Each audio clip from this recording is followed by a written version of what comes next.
La celebración de la Cumbre del Clima en Madrid y la aprobación del Pacto Verde Europeo en diciembre del pasado año, de 2019, fueron dos importantes acontecimientos en la lucha contra el cambio climático, a los que en este 2020 se debería haber dado un importante impulso.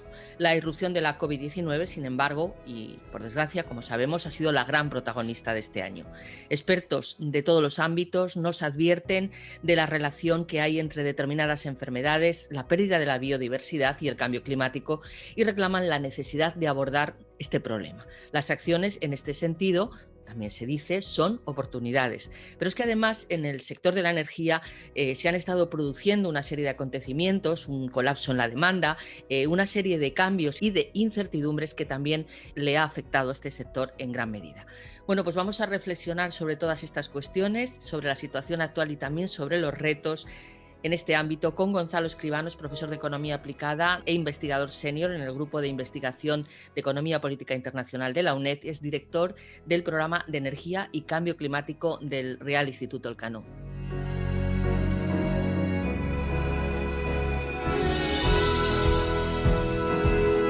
Buenos días, bienvenido de nuevo. Muchas gracias, Isabel. Gracias por invitarme. Bueno, pues son tantos los frentes que tenemos en estos momentos sobre la mesa en este ámbito de la sostenibilidad, de la energía, de los retos de una Europa verde, que me gustaría que nos hiciera una valoración desde su perspectiva de toda la situación que vivimos, por hacernos una idea, un marco general de la posición de la Unión Europea, de España y de los efectos de la COVID en el ámbito del que estamos hablando. Bueno, si te parece, empezando por el nivel global, ¿no? Y luego vamos bajando al nivel europeo y al nivel español. Pues a nivel global lo que nos encontramos es que la ciencia del clima en los últimos años pues nos viene advirtiendo de que hay un deterioro acelerado de las consecuencias del cambio climático. Estas consecuencias se están haciendo cada vez más graves. Tenemos ya muchas evidencias de que este camino por el que vamos pues es insostenible y por tanto lo que nos encontramos es ante una situación más urgente de lo que se pensaba hace unos años y por tanto la necesidad de actuar pues es más perentoria de lo que bueno, muchos ciudadanos y muchos gobiernos pues pensaban hace apenas pues unos pocos años, ¿no? También tenemos una mayor concienciación de partes importantes de la población, en concreto de la juventud, de muchos movimientos sociales que se han dado cuenta de que hay que presionar a los gobernantes para que afronten este problema rápidamente. Bueno, y también de una forma drástica, porque requerimos medidas no solamente urgentes, sino medidas importantes, porque lo que nos estamos jugando pues, es el futuro del planeta y de la especie, y por tanto ese es un poco el contexto global. Claro, esto ha venido además, bueno, pues aumentado y corregido, si es posible, al alza, por toda la crisis de la pandemia de la COVID-19. Hay gente que ha dicho que la COVID-19 lo que nos ha hecho es mandarnos una postal desde el futuro de cómo va a ser nuestro mundo energético de aquí a unos años, ¿no? Lo que tú has comentado antes, ha colapsado la demanda de petróleo y también de gas natural, ha colapsado también la demanda energética en general, se está siendo mucho más parco en el uso de esos recursos energéticos. Las renovables han dado un salto importante porque se ha recurrido mucho más a ellas y se ha demostrado que las renovables pues, son viables, son baratas, abaratan los costes energéticos y además que pueden funcionar con una penetración importante en este mundo post-COVID, ¿no? Por tanto, lo que nos encontramos es pues con esa doble problemática de un cambio climático acelerado que además una de sus consecuencias es la pérdida de biodiversidad, que a su vez los científicos nos dicen que ha generado zoonosis como la de la COVID-19, esto ya los científicos nos lo tendrán que aclarar, y por tanto lo que tenemos es una urgencia todavía mayor. Pero, como bien decías, esa crisis también ofrece oportunidades y son esas oportunidades que en Europa se plantean bajo la idea de la recuperación verde y de acelerar el Pacto Verde Europeo, ¿no? A nivel de España, bueno, pues ya sabemos que el Mediterráneo es uno de los puntos calientes, nunca mejor dicho, del cambio climático. Vamos a tener unos impactos muy fuertes si no hacemos nada, ni en mitigación ni en adaptación, y tendremos que avanzar en ambos ámbitos, ¿no? Mitigando los efectos del cambio climático con una transición energética y una mayor inversión en eficiencia energética, pero también adaptándonos a problemas como la subida fuerte de las temperaturas, el aumento de las olas de calor, también vamos a tener subidas del nivel del mar y eso va a afectar a la agricultura, va a afectar a las infraestructuras costeras, va a afectar también a una actividad tan importante como es el turismo. Hemos visto con la crisis de la COVID cómo afecta a España la caída del turismo. Bueno, nos podemos hacer una idea qué ocurriría si dentro de 15, 20 años pues tenemos un problema de erosión de nuestras costas por la subida del nivel del mar, de temperaturas que harán que algunas partes del Mediterráneo sean inhabitables, porque claro, cuando decimos que el aumento de las temperaturas medias a nivel mundial queremos limitarlo a 1,5 o 2 grados, pero eso es a nivel medio. Ya se está viendo que hay zonas del Mediterráneo que van a tener aumentos de temperaturas mucho mayores, olas de calor de 100 o 150 días. Incluso vamos a tener zonas que se van a volver inhabitables en la ribera sur del Mediterráneo, lo cual también plantea problemas políticos, de migraciones climáticas, de problemas económicos en nuestra vecindad y por tanto para España bueno, pues, es muy relevante y es importante que España ejerza un liderazgo climático en este aspecto. Gonzalo Escribano se ha referido al Pacto Verde Europeo. Hemos comentado que este pacto se aprobó en diciembre de 2019, pero de alguna forma se está intentando revitalizar. Hay nuevas medidas, hay nuevas apuestas. ¿En qué consiste este Pacto Verde y qué valoración hace usted de él? Bueno, el Pacto Verde yo creo que es un conjunto de cosas, ¿no?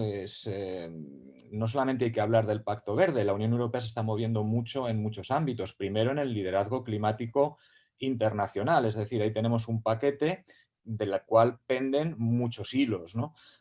Es muy importante el papel de Europa como dinamizador de la gobernanza climática porque nos encontramos con un Estados Unidos que se ha querido salir del Acuerdo de París. No sabemos lo que pasará con las elecciones estadounidenses y ahí las diferencias pueden ser importantes en función de que haya una nueva presidencia o que se mantenga la presidencia de la administración Trump. Vamos a tener muy importantes diferencias en función de una cosa o de la otra, pero actualmente la Unión Europea ha asumido ese liderazgo direccional y tenemos otro líder que hasta ahora ha funcionado bien y que es muy importante para mantenerse en esta gobernanza adecuada, que es China, ¿no?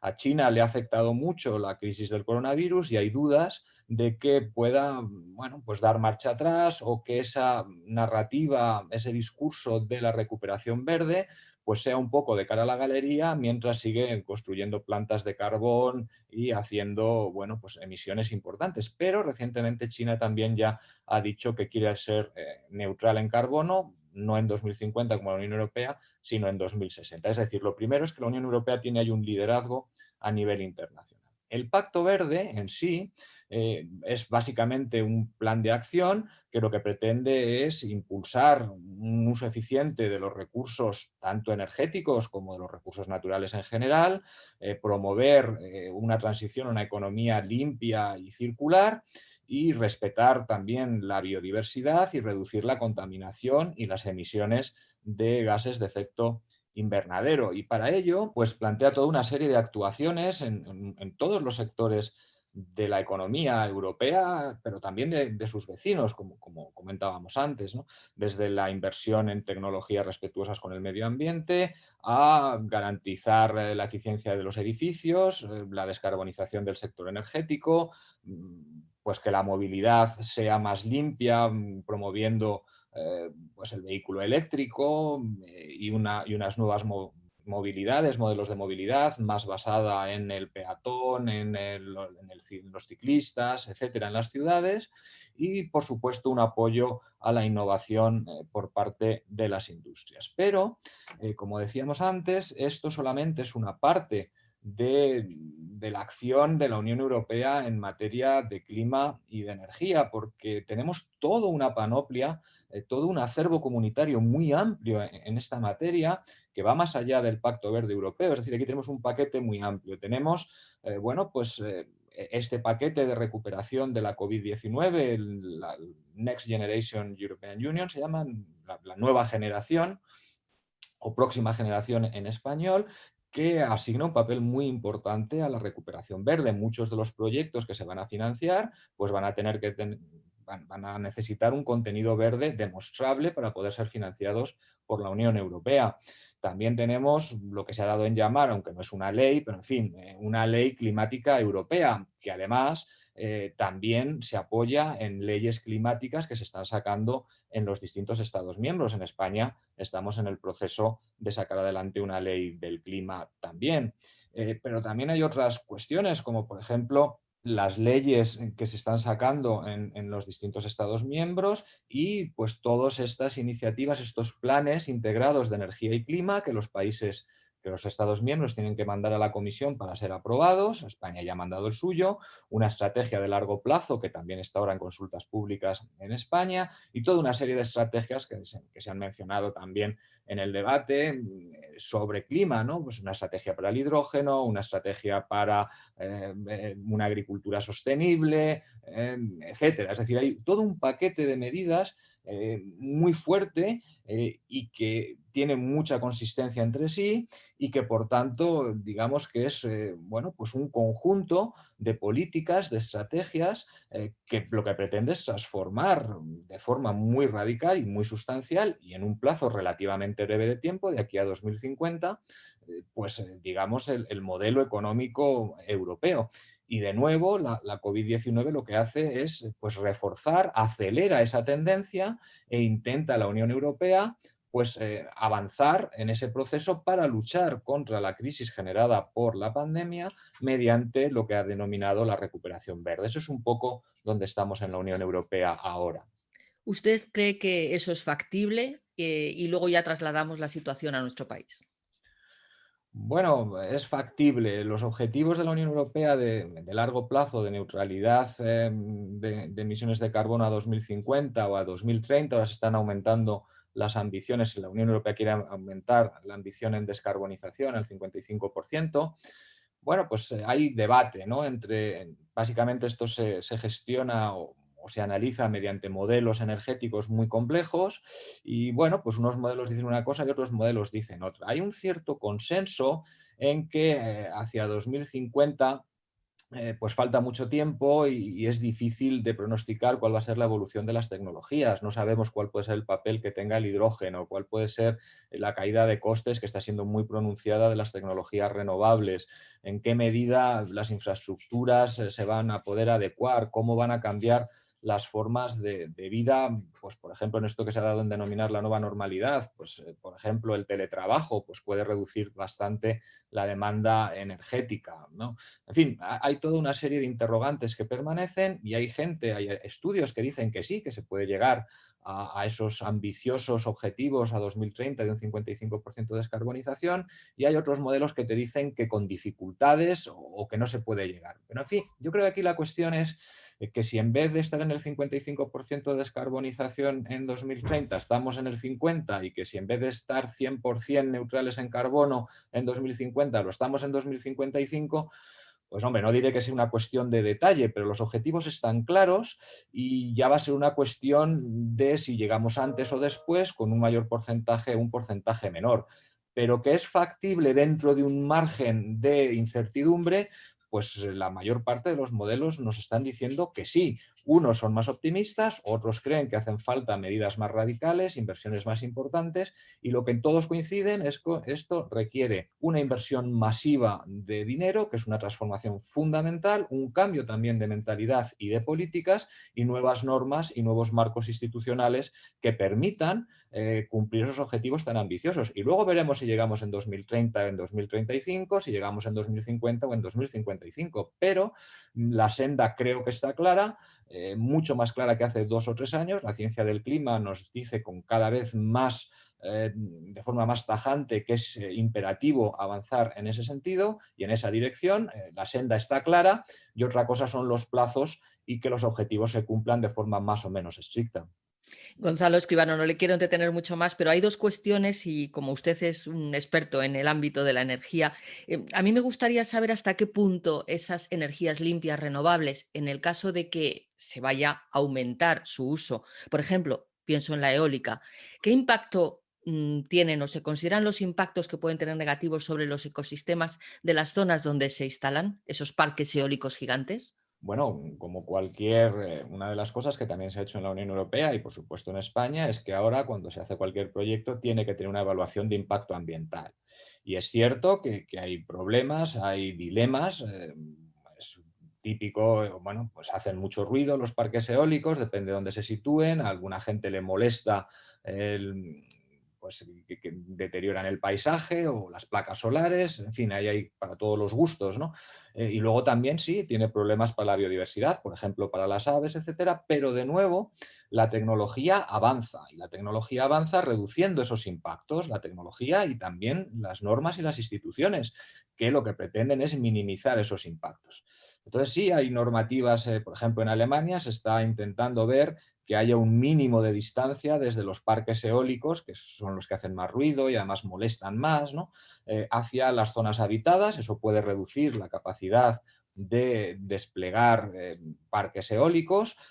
También, bueno, se ponen soluciones tecnológicas, por ejemplo, para que no afecten a las aves migratorias. Es decir, la tecnología no solamente permite abaratar las energías renovables, sino que permite también disminuir otras externalidades negativas, otros de los costes ambientales que estas tecnologías tienen.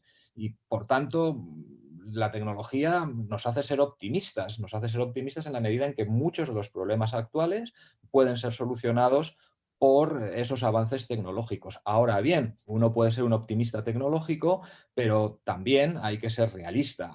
Y si no hay políticas por parte de la Unión Europea, de los estados, de las comunidades, de los ayuntamientos, es decir, desde el plano más global de la gobernanza multilateral hasta la última pedanía española, ¿no? Pues ahí hace falta que esa tecnología sea acompañada por innovaciones institucionales y por un marco institucional y normativo que promueva esa innovación y que permita que se minimicen esos costes que sin duda cualquier cambio lo tiene, ¿no? Pues por ejemplo, evidentemente, si dejamos el carbón, pues para eso hay una ley de transición justa que pretende compensar a aquellos mineros que pierden su trabajo o a las cuencas mineras que vean una reducción de su actividad para sustituirla por otras actividades nuevas, ¿no? Entonces, evidentemente, es muy importante que la política actúe con las medidas de que dispone para, digamos, minimizar los costes de la transición energética y maximizar sus oportunidades. Gonzalo Escribano, usted siempre hemos hablado muchas veces de esta cuestión de la dependencia energética de nuestro país, del exterior. Toda esta transición supone minimizar esa dependencia de alguna manera. Bueno, eso es un debate interesante que es cierto que a mí me parece bastante relevante. Sí, uno de los objetivos que siempre se dice para desplegar muchas renovables es reducir la dependencia exterior. Pues no queremos depender del gas argelino, ni del petróleo de Arabia Saudí o de Libia o de Nigeria, y bueno, decimos que con las renovables podemos funcionar mejor. Ahora bien, claro, eso genera nuevas dependencias y nuevas vulnerabilidades. Por ejemplo, eh, pensemos en un Mediterráneo integrado donde hay muchos recursos solares y eólicos en la ribera sur, por ejemplo, en Marruecos, donde tenemos interconexiones con España. Claro, si lo que nosotros queremos decir es no, nosotros no queremos importar electricidad renovable de Marruecos porque lo que queremos es reducir nuestra dependencia frente a Argelia, Nigeria y todos estos países problemáticos, y tampoco queremos depender ni de los recursos fósiles como dependíamos antiguamente y seguimos dependiendo, pero tampoco en el futuro queremos depender de la electricidad generada por renovables en Argelia, en Marruecos o donde sea. Hombre, eso frena mucho la cooperación y hay que tener en cuenta que el cambio climático y la transición energética se produce a nivel global, ¿no? Entonces, esa obsesión con la independencia energética yo creo que es una dependencia de la senda, algo heredado del régimen fósil que debemos intentar liberarnos de ello. Pero hay otras vulnerabilidades que si seguimos esa narrativa o ese discurso de la independencia energética, que a mi modo de ver es falsa, no se trata de ser independiente energéticamente. En un mundo global es imposible ser independiente, ni en recursos, ni en tecnologías, ni en materias primas, es muy complicado, ¿no? Lo que hay que hacer es gestionar bien la interdependencia y por eso tenemos que tener mecanismos que nos permitan bueno, asegurarnos de que lo que importamos de Marruecos Marruecos no es electricidad generada con carbón, sino generada con renovables, que en Marruecos, por poner un ejemplo, ¿no? Tienen unos precios al carbono que no permiten una competencia desleal entre los distintos ámbitos, entre Marruecos y la Unión Europea, por ejemplo. Lo que tenemos que asegurarnos es de que todos estos minerales estratégicos, estas tierras raras que sirven, que son tan importantes para el desarrollo de las industrias renovables, pues tienen un buen gobierno para que no nos pase lo mismo que ha pasado con el petróleo y el gas, donde bueno, pues, ha habido una maldición de los recursos que ha generado muchos problemas, donde tanto en los países productores como en los países importadores, y evitar el recurso a lo que se ha dado en llamar el arma energética, ¿no? Pues cuando, pues igual que Rusia ha cortado el gas en ocasiones a algunos países europeos, pues que no pase lo mismo con los exportadores de electricidad de origen renovable. Es decir, no se trata tanto de ser independiente, sino de gestionar bien la interdependencia, porque eso es lo óptimo, lo que nos permite avanzar en la cooperación y, por tanto, yo creo que esa obsesión con la independencia energética es un error conceptual, pero es verdad que a la clase política le gusta, que a la ciudadanía eso es algo que parece que entiende, porque, aunque luego es mucho más complejo de lo que parece. Entonces yo creo que más que trabajar en una independencia energética que a mí me parece ineficiente, inviable y que generaría muchísimos problemas, lo que tenemos que intentar es avanzar en una gestión adecuada de la interdependencia. He hablado mucho de Marruecos, pero en el caso de España podemos hablar también de Argelia. ¿Qué ocurre si en 2050 nosotros dejamos de importar gas de Argelia? ¿De qué va a vivir Argelia? ¿Qué problemas económicos, políticos y geopolíticos o de seguridad incluso se nos pueden plantear? Bueno, pues ahí lo que tenemos que intentar es que Marruecos y Argelia pues sean capaces de estabilizarse, de avanzar en nuevos desarrollos y transitar hacia las energías renovables y, bueno, ¿por qué no? ¿Por qué no vamos a importar energía solar de Argelia si importamos hoy energía fósil, ¿no? Claro que debemos hacerlo.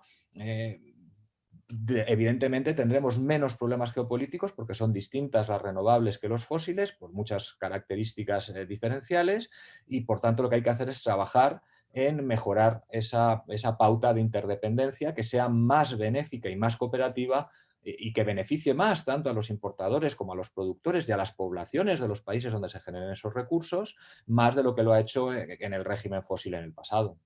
Está claro, nos quedamos con esa palabra interdependencia. Quizás en clave española incidir en que esta recuperación verde y esta transición energética ofrecen muchas oportunidades para España. España tiene ventajas comparativas naturales, tenemos sol, tenemos viento, estamos situados estratégicamente entre Europa y el norte de África, con lo cual si se crean corredores de energía renovable o de hidrógeno con el norte de África, España sería uno de los países claramente ganadores en esta carrera. Entonces, no solamente nos serviría para mitigar y adaptarnos a las consecuencias nefastas y cada vez más evidentes del cambio climático, sino que también nos permitiría bueno, pues obtener recursos y obtener y generar una actividad económica de la cual el país está muy necesitado, sobre todo teniendo en cuenta los muy nefastos impactos económicos que está teniendo la crisis generada por la pandemia, ¿no?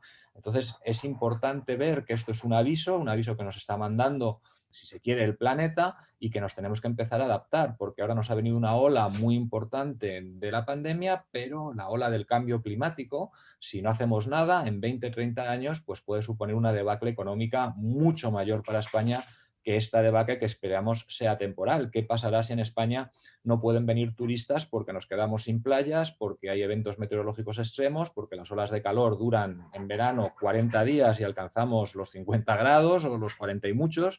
Es decir, nos jugamos mucho en agricultura, en servicios, en turismo y, por tanto, creo que a España hace bien en liderar esta lucha contra el cambio climático, en liderar esta transición energética y en acelerar ambos procesos, porque creo que es en beneficio de nuestro país. Bien, pues muchísimas gracias, Gonzalo Escribano, profesor de Economía Aplicada de nuestra universidad. También decíamos que es director del programa de Energía y Cambio Climático del Real Instituto Elcano. También es investigador senior en el grupo de investigación en Economía Política Internacional de esta universidad, de la UNED. Hasta una próxima ocasión. Muchas gracias a vosotros.